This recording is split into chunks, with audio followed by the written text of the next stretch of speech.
ओम शांति। 2 नवंबर 2020 बाबा के महावाक्य। मीठे बच्चे, यह पुरुषोत्तम संगम युग है। पुरानी दुनिया बदल अब नई बन रही है। तुम्हें अब पुरुषार्थ कर उत्तम देव पद पाना है। प्रश्न, सर्विसेबल बच्चों की बुद्धि में कौन सी बात सदैव रहती है? उत्तर, उन्हें याद रहता कि धन दिए धन न खूटे, इसलिए वह रात दिन नींद का भी त्याग कर ज्ञान धन का दान करते रहते हैं, थकते नहीं। लेकिन अगर खुद में कोई अवगुण होगा तो सर्विस करने का भी उमंग नहीं आ सकता है। ओम शांति। मीठे मीठे रूहानी बच्चों प्रति बाप बैठ समझाते हैं। बच्चे जानते हैं परमपिता रोज रोज समझाते हैं। जैसे रोज रोज टीचर पढ़ाते हैं, बाप सिर्फ शिक्षा देंगे, संभालते रहेंगे, क्योंकि बाप के तो घर में ही बच्चे रहते हैं, माँ बाप साथ रहते हैं। यहाँ तो यह वंडरफुल बात है। रूहानी बाप के पास तुम रहते हो।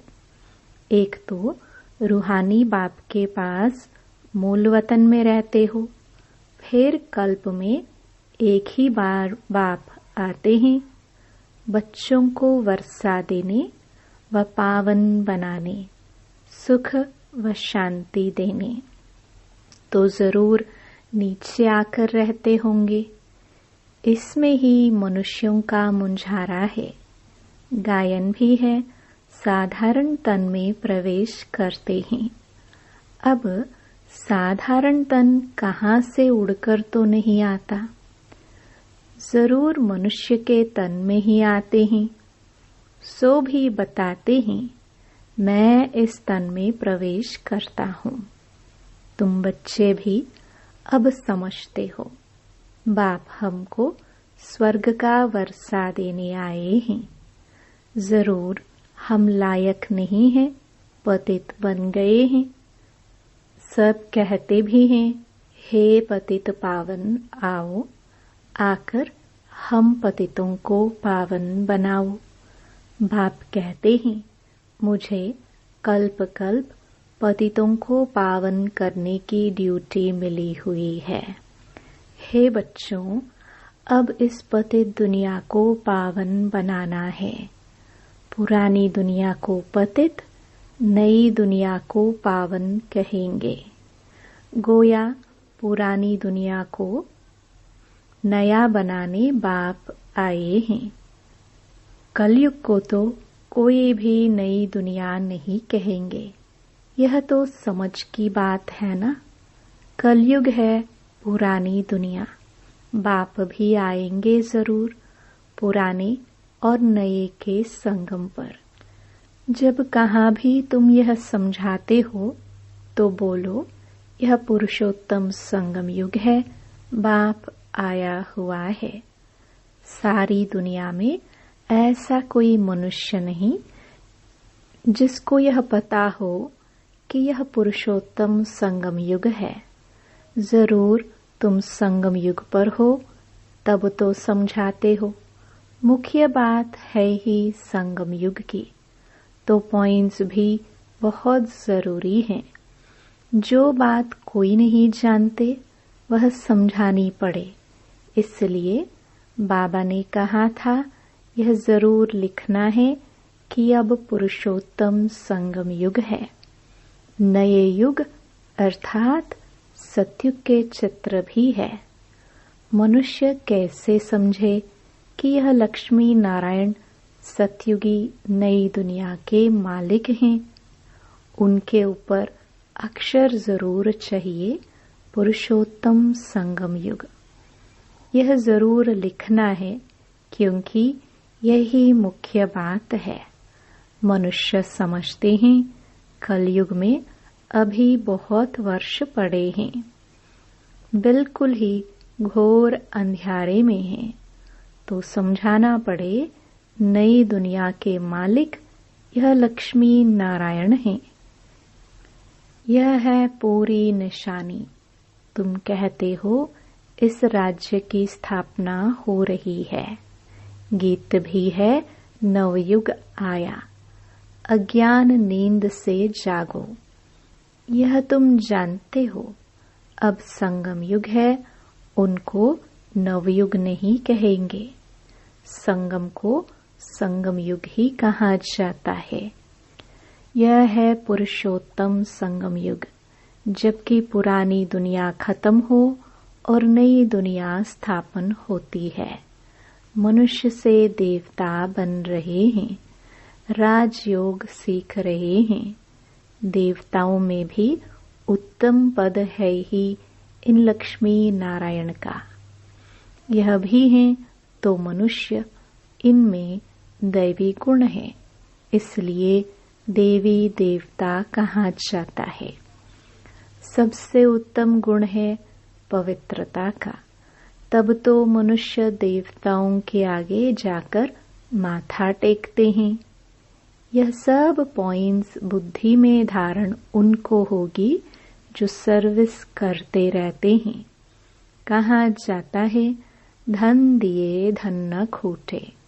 बहुत समझानी मिलती रहती है। नॉलेज तो बहुत सहज है, परंतु कोई में धारणा अच्छी होती, कोई में नहीं होती है। जिनमें अवगुण है वह तो सेंटर संभाल भी नहीं सकते हैं, तो बाप बच्चों को समझाते हैं प्रदर्शनी में भी सीधे सीधे अक्षर देने चाहिए। पुरुषोत्तम संगम युग तो मुख्य समझाना चाहिए। इस संगम पर आदि सनातन देवी देवता धर्म की स्थापना हो रही है।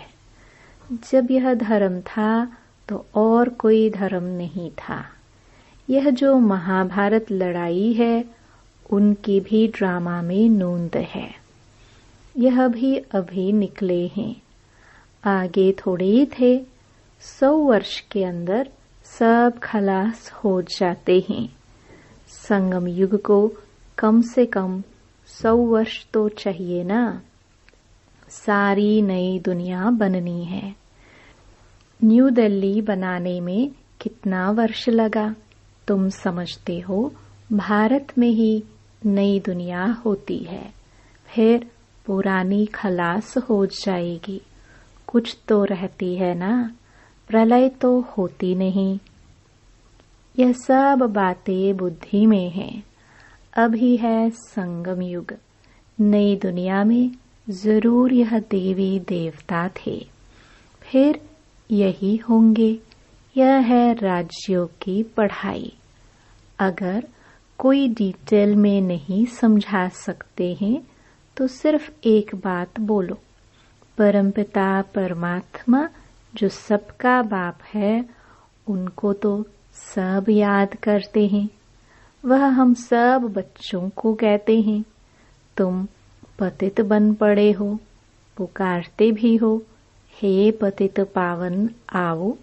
बरोबर कलयुग में है पतित, सतयुग में पावन होते हैं। अब परमपिता परमात्मा कहते हैं देह सहित यह सब पतित संबंध छोड़ मामेकम याद करो तो पावन बन जाएंगे। यह गीता के ही अक्षर है भी गीता का युग। गीता संगम युग पर ही गाई हुई थी जबकि विनाश हुआ था।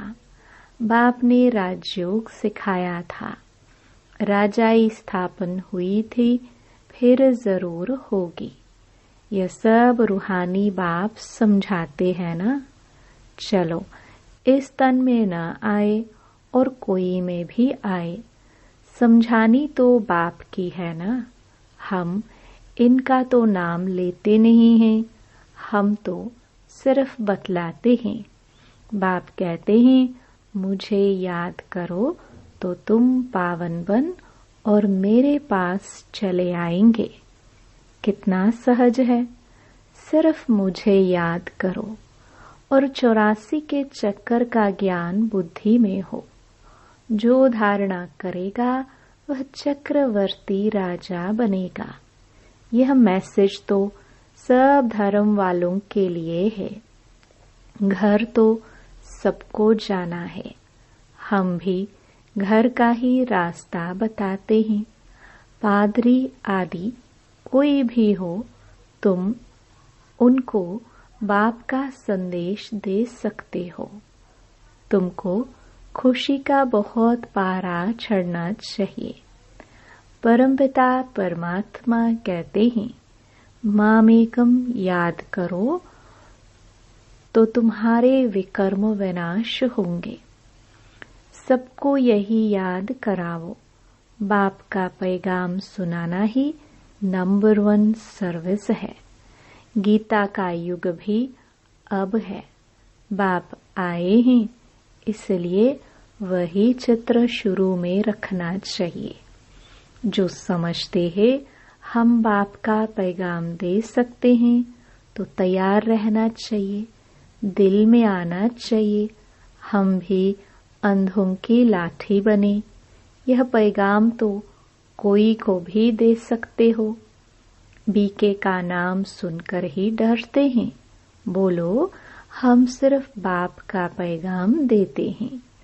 परमपिता परमात्मा कहते हैं, मुझे याद करो बस। हम किसकी ग्लानि नहीं करते।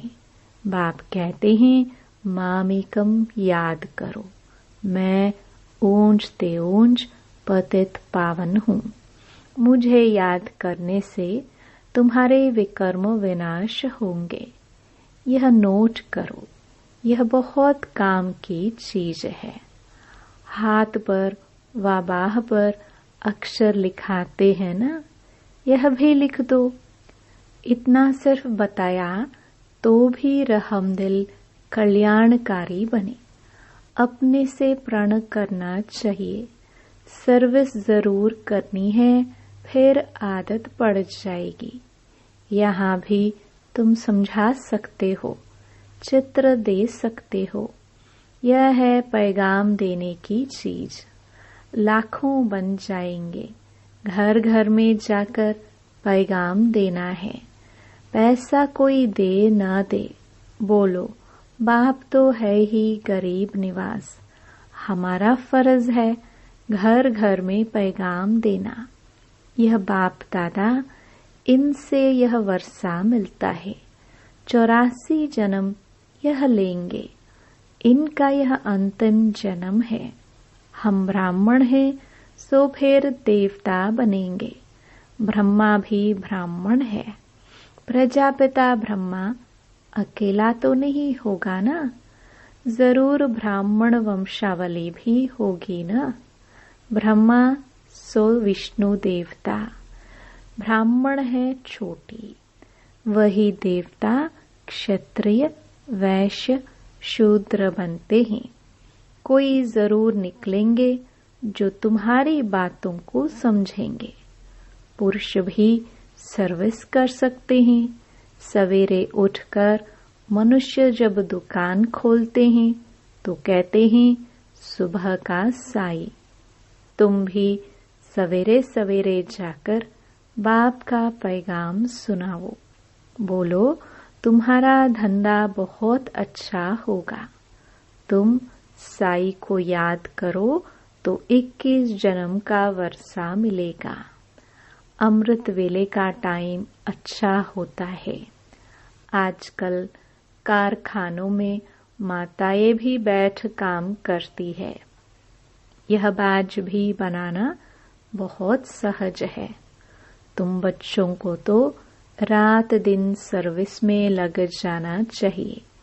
नींद हराम कर देनी चाहिए। बाप का परिचय मिलने से मनुष्य धन के बन जाते हैं। तुम किसको भी पैगाम दे सकते हो। तुम्हारा ज्ञान तो बहुत ऊंचा है। बोलो, हम तो एक को याद करते हैं। क्राइस्ट की आत्मा भी उनका बच्चा था। आत्माएं तो सब उनके बच्चे हैं। वही गॉड फादर कहते हैं कि और कोई भी देहधारियों को मत याद करो। तुम अपने को आत्मा समझ मामेकम याद करो तो विकर्म विनाश होंगे। मेरे पास आ जाएंगे। मनुष्य पुरुषार्थ करते ही हैं घर जाने के लिए, परंतु जाता कोई भी नहीं। देखा जाता है बच्चे अभी बहुत ठंडे हैं, इतनी मेहनत पहुंचती नहीं, बहाना करते रहते हैं। इसमें बहुत सहन भी करना पड़ता है। धर्म स्थापक को कितना सहन करना पड़ता है। क्राइस्ट के लिए भी कहते हैं उनको क्रॉस पर चढ़ाया। तुम्हारा काम है सबको संदेश देना। उसके लिए युक्तियां बाबा बताते रहते हैं।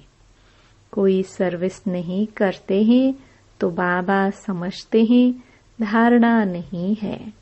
बाबा राय देते हैं कैसे पैगाम दो। ट्रेन में भी तुम यह पैगाम देते रहो। तुम जानते हो हम स्वर्ग में जाते हैं, कोई शांति धाम में भी जाएंगे ना।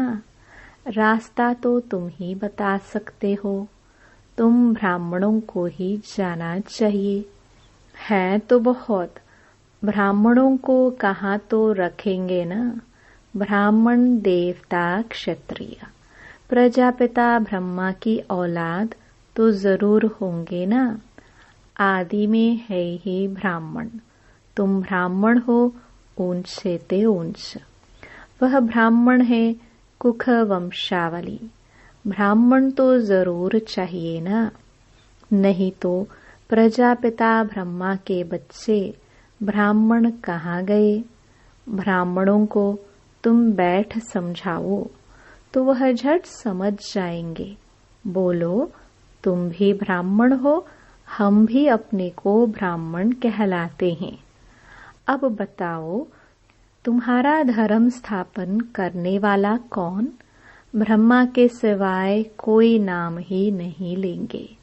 तुम ट्रायल कर देखो। ब्राह्मणों के भी बहुत बड़े बड़े कुल होते हैं। पुजारी ब्राह्मण तो ढेर हैं। अजमेर में ढेर बच्चे जाते हैं। कभी कोई ने समाचार नहीं दिया कि हम ब्राह्मणों से मिले। उनसे पूछा तुम्हारा धर्म स्थापन करने वाला कौन। ब्राह्मण धर्म किसने स्थापन किया। तुमको तो मालूम है सच्चे ब्राह्मण कौन है। तुम बहुतों का कल्याण कर सकते हो। यात्राओं पर भक्त ही जाते हैं। यह चित्र तो बहुत अच्छा है लक्ष्मी नारायण का। तुमको मालूम है जगदम्बा कौन है, लक्ष्मी कौन है। ऐसे ऐसे तुम नौकरों भिलिनियों आदि को भी समझा सकते हो। तुम्हारे बिगर तो कोई है नहीं जो उन्हों को सुनाए। बहुत रहम दिल बनना है। बोलो तुम भी पावन दुनिया में जा सकते हो। अपने को आत्मा समझो। शिव बाबा को याद करो। शौक बहुत होना चाहिए किसको भी रास्ता बताने का।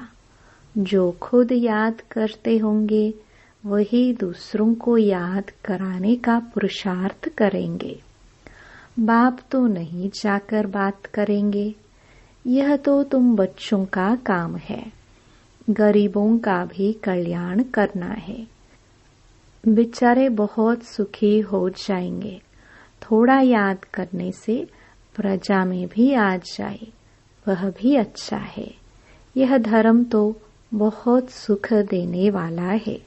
दिन प्रतिदिन तुम्हारा आवाज जोर से निकलेगा।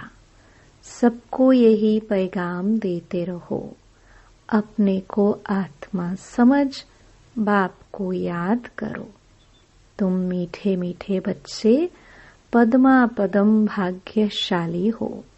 जबकि महिमा सुनते हो तो समझते हो, फिर भी कोई बात की फिक्रात आदि क्यों रखनी चाहिए। यह है गुप्त ज्ञान, गुप्त खुशी। तुम हो इनकॉग्निटो वॉरियर्स। तुमको अननोन वॉरियर्स कहेंगे और कोई अननोन वॉरियर्स हो नहीं सकता। तुम्हारा दिलवाड़ा मंदिर पूरा यादगार है। दिल लेने वाले का परिवार है ना। महावीर, महावीरनी और उनकी औलाद, यह पूरा पूरा तीर्थ है। काशी से भी ऊंची जगह हुई। अच्छा, मीठे मीठे सिखिलदे बच्चों प्रति माता पिता बाप दादा का याद प्यार और गुड मॉर्निंग। रूहानी बाप की रूहानी बच्चों को नमस्ते। धारणा के लिए मुख्य सार। पहला, घर घर में जाकर बाप का पैगाम देना है। सर्विस करने का प्रण करो। सर्विस के लिए कोई भी बहाना मत दो। दूसरा, किसी भी बात की फिक्रात नहीं करनी है। गुप्त खुशी में रहना है। किसी भी देहधारी को याद नहीं करना है। एक बाप की याद में रहना है। वरदान, परिस्थितियों को गुड लक समझ अपने निश्चय के फाउंडेशन को मजबूत बनाने वाले अचल अडोल भव। कोई भी परिस्थिति आए तो आप हाई जंप दे दो, क्योंकि परिस्थिति आना भी गुड लक है। यह निश्चय के फाउंडेशन को मजबूत करने का साधन है।